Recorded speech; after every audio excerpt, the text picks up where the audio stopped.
Senator, you criticize the Bush administration frequently, but you almost never criticize the Republican Party itself. Other Democrats... Much to your chagrin. Well, yeah, actually.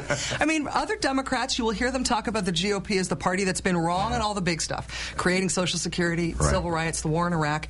But you don't really do that. Do you think there is a stark difference between the parties? Well, I do think there's a difference between the parties, but here's my belief, that I'm talking to voters.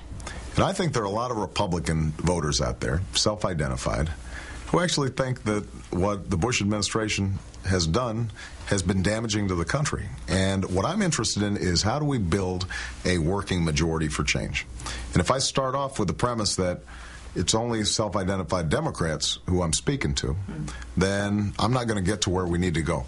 If I can describe it as not a blanket indictment of the Republican Party, but instead describe it as the Republican Party having been kidnapped by a incompetent, highly ideological subset of the Republican Party, then that means that I can still reach out to a whole bunch of Republican moderates who I think are hungry for change as well. Now, they do not see you the same way. When they talk, when John McCain calls you a socialist, this redistribute the wealth idea, he calls you soft on national security. Yes. That's not just an anti-Barack Obama script. That is, he's reading from an anti-Democrat and specifically an anti-liberal script. Absolutely. And so you have the opportunity to say, John McCain, George Bush, you're wrong. You also have the opportunity to say conservatism has been bad for America. But you haven't gone there either. Yeah, I tell you what, though, Rachel, you notice I think we're winning right now. So maybe I'm doing something right.